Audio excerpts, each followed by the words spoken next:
শেখ হাসিনাকে ফেরতের বিষয়ে ভারতের অবস্থান জানালেন পররাষ্ট্র উপদেষ্টা। জানাবো সাবেক আইজিপি মামুনের জবানবন্দি, যে কৌশলে রাতের ভোট সম্পন্ন করেন জাবেদ পাটোয়ারি।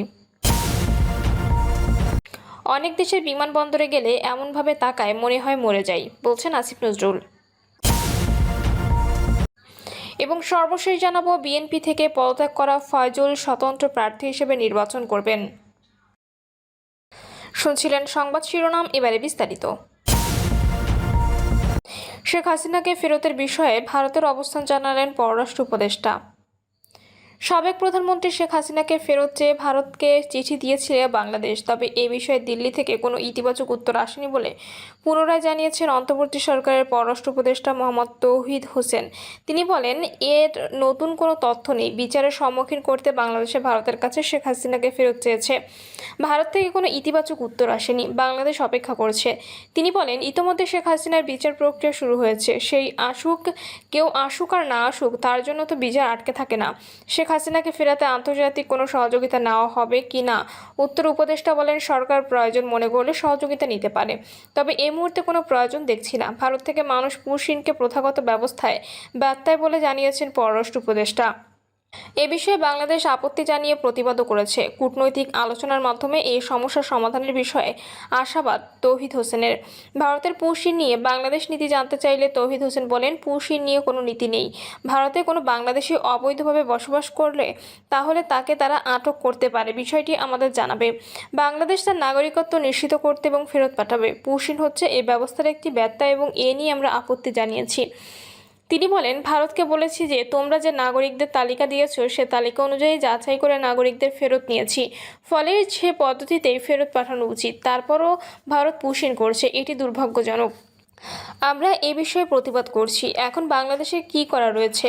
উত্তরে উপদেষ্টা বলেন, একটি কথা অনস্বীকার্য যে এ বিষয়ে আমরা যুদ্ধ করব না নিশ্চয়ই, তাহলে বাকি পদ্ধতি বাকি থাকে, সেটি হচ্ছে কূটনৈতিক আলোচনা।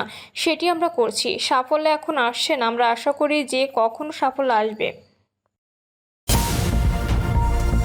সাবেক আইজিপি মামুনের জবানবন্দি, যে কৌশলে রাতের ভোট সম্পন্ন করেন জাবেদ পাটোয়ারি। 2018 সালে জাতীয় সংসদ নির্বাচনে রাতের ভোটের বিষয়ে সব ফাঁস করে দিয়েছেন সাবেক আইজিপি চৌধুরী আবদুল্লাহ আল মামুন। ভোটের আগের রাতে ব্যালট বাক্স ভরে রাখার আইডিয়া দিয়েছিলেন তৎকালীন পুলিশ মহাপরিদর্শক জাবেদ পাটোয়ারি। তার পরামর্শে বিশেষ কৌশলে প্রায় 50% ব্যালট রাতের বেলায় বাক্সে ভরা হয়, আর এতে জেলা প্রশাসন, ডিসি, ইউএনও, এসিল্যান্ড, এসপি ও ওসিরা মুখ্য ভূমিকা পালন করেন। আন্তর্জাতিক অপরাধ ট্রাইব্যুনালের এক মামলায় মামুনের 5 পৃষ্ঠা জবানবন্দিতে উঠে এসেছে চাঞ্চল্যকর এসব তথ্য। গত 24শে মার্চ তিনি আদালতে এ জবানবন্দি দেন। সম্প্রতি বিষয়টি প্রকাশ্যে আসে। জুলাই গণ-অভ্যুত্থান দমনে কারা কিভাবে নিষ্ঠুর ভূমিকা রেখেছিল, কারা ছিলেন গুলির নির্দেশদাতা, এরকম বেশ কিছু চাঞ্চল্যকর তথ্য জবানবন্দি খণ্ডিত অংশ হিসেবে ইতোমধ্যে প্রকাশিত হয়েছে। এদিকে এসব অপকর্মের পুরস্কার হিসেবে আইজি পদ থেকে অবসরে যাওয়ার পর জাবেদ পাটোয়ারিকে আওয়ামী লীগ সরকার সৌদি আরবের রাষ্ট্রদূত হিসেবে 2 দফায় চুক্তিভিত্তিক নিয়োগ দেয়। 5ই আগস্ট গণঅভ্যুত্থানের আগ পর্যন্ত তিনি সেখানে কর্মরত ছিলেন। বর্তমানে তিনি বিদেশ পলাতক আছেন।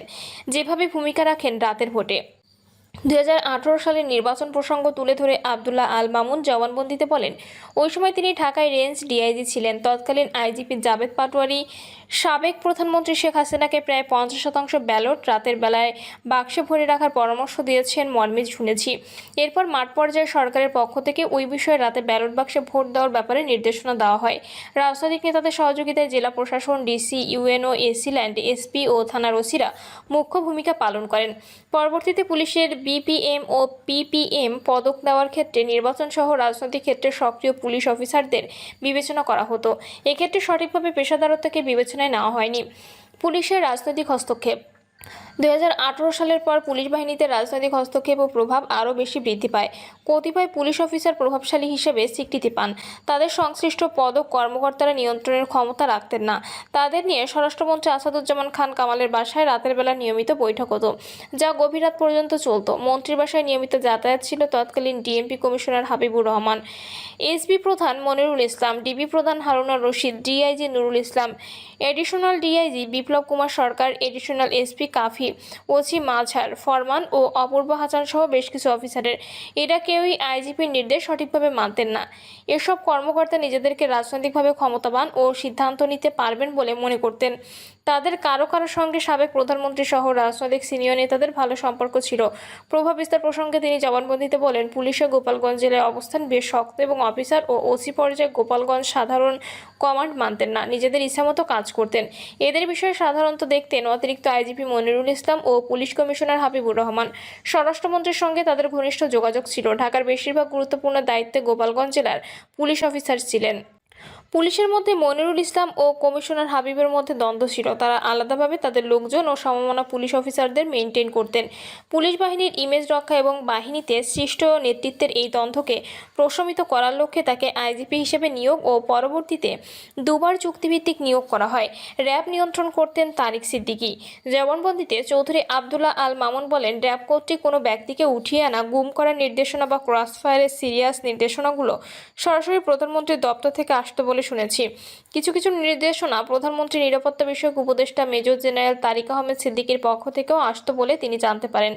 র্যাব যদিও পুলিশের আইজিওর আওতাধীন, কিন্তু অধিকাংশ ক্ষেত্রে চেইন অফ কমান্ড মানা হতো না এবং র্যাব এর প্রধানগণ আইজিপিকে উপেক্ষা করেই কিছু কিছু ক্ষেত্রে প্রধানমন্ত্রীর দপ্তরের নির্দেশে কাজ করতেন। টিএফআই সেলে কতজন বন্দী আসতো সেসব বিষয়ে তাকে জানানো হতো না। জবানবন্দিতে তিনি আরও বলেন, র্যাবের মহাপরিচালক থাকার কারণে তিনি জানতেন টিএফআই সেল র্যাবের সদর দপ্তরের অধীনে পরিচালিত হতো। এটির অবস্থান উত্তরে র্যাব 1-এর কম্পাউন্ডের ভেতরে। এছাড়া র্যাবের বিভিন্ন ইউনিটের অধীনেও আলাদা আলাদা সেল বা বন্দিশালা ছিল, যেগুলো সংশ্লিষ্ট র্যাব ইউনিটগুলোর প্রধানদের অধীনে পরিচালিত হতো। র্যাব কর্তৃক রাজনৈতিক ভিন্ন মতাবলম্বী এবং সরকারের জন্য হুমকি হয়ে ওঠা কোনো ব্যক্তিকে তুলে আনা, জিজ্ঞাসাবাদ, নির্যাতন এবং গোপন বন্দিশালায় আটক রাখার বিষয়টি র্যাবের ভেতরে একটা কালচার হিসেবে বিবেচিত হতো। তবে এই কাজগুলো প্রধানত র্যাবের গোয়েন্দা বিভাগের পরিচালকগণ সমন্বয় করতেন। তিনি র্যাবের মহাপরিচালক ছিলেন 2020 সালের 14 এপ্রিল থেকে 2022 সালের 30 সেপ্টেম্বর পর্যন্ত। প্রসঙ্গত, কারাবন্দী সাবেক আইজিপি চৌধুরী আবদুল্লাহ আল মামুন আন্তর্জাতিক অপরাধ ট্রাইব্যুনালের একটি মামলায় রাজসাক্ষী হয়েছেন। যে মামলায় সাবেক প্রধানমন্ত্রী শেখ হাসিনা, সাবেক স্বরাষ্ট্রমন্ত্রী আসাদুজ্জামান খান কামাল সহ তিনিও আসামি। প্রিয় দর্শক, এই ছিল এখনকার সর্বশেষ সংবাদ। আপডেট সব সংবাদ পেতে চ্যানেলটি সাবস্ক্রাইব করে বেল আইকনটি ক্লিক করে রাখুন।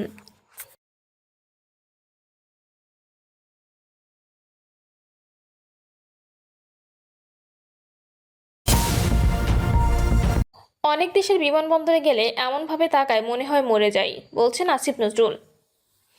দেশের সাধারণ নাগরিকের সবুজ পাসপোর্টকে মরা পাসপোর্ট আখ্যা দিয়ে প্রবাসী কল্যাণ ও বৈদেশিক কর্মসংস্থান মন্ত্রণালয়ের উপদেষ্টা ডক্টর আসিফ নজরুল বলেছেন, অনেক দেশের বিমানবন্দরে গেলে এমনভাবে তাকায় মনে হয় মরে যায়। আমরা এত বড় বড় কথা বলি, এমন দেশটি কোথাও খুঁজে পাবে না গো তুমি। কিন্তু কী দেশ বানিয়েছি আমরা, যে দেশের পাসপোর্ট নিয়ে গেলে অন্য দেশে নিচু চোখে দেখে। আসিফ নজরুল বলেন, বিদেশে যখন পাসপোর্ট নিয়ে যায় এত লজ্জা লাগে, রাগ লাগে। অনেক দেশের বিমানবন্দরে গেলে এমনভাবে তাকায় মনে হয় মরে যাই। হংকংয়ে, দুবাইয়ে আমার পাসপোর্ট দেখছে, এমন একটা লুক দেয়, এত প্রশ্ন করে, পেছনের লোকজন খেপতে থাকে, তখন মনে হয় মাটির সঙ্গে মিলে যাচ্ছি। তিনি বলেন, আমেরিকায় 6 বার গেছি, বিভিন্ন মেয়াদে কয়েক বছর থেকেছি, তারপরও ভিসা দেয় না। দিনের পর দিন ঘুরাইয়া ভিসা দেয়। প্রমাণ করার জন্য বাংলাদেশের সবগুলো পাসপোর্ট একসঙ্গে বহন করতে হয়। এই দুর্ভাগ্য পৃথিবীর খুব অল্প জাতির আছে। অনেকগুলো পাসপোর্ট আমরা বহন করি, জানি না কখন কি সন্দেহ করে। এগুলো আমাদের নিজেদের জিজ্ঞেস করতে হবে, এসব প্রশ্ন করতে হবে। আমার তো এখন একটা স্পেশাল পাসপোর্ট আছে, 2 দিন পর আবার সেটা হবে। যোগ করেন উপদেষ্টা, সবুজ পাসপোর্ট নিয়ে বিদেশে গেলে সম্মান পাবেন, এমনটা বেঁচে থাকতে দেখতে পারবেন কিনা তা নিয়ে আক্ষেপ করে আসিফ নজরুল বলেন, আমি জানি না আমার জীবনকালে আমি এই জিনিসটা দেখতে পারবো কিনা। একটা সবুজ পাসপোর্ট নিয়ে কোনো একটা দেশে গেছি, ইমিগ্রেশন অফিসার অত্যন্ত তাচ্ছিল্য নিয়ে এবং খুব অশ্রদ্ধা নিয়ে আমার দিকে তাকাচ্ছে না। এরকম দিন আমি যতদিন বেঁচে আছি পাবো কিনা জানি না।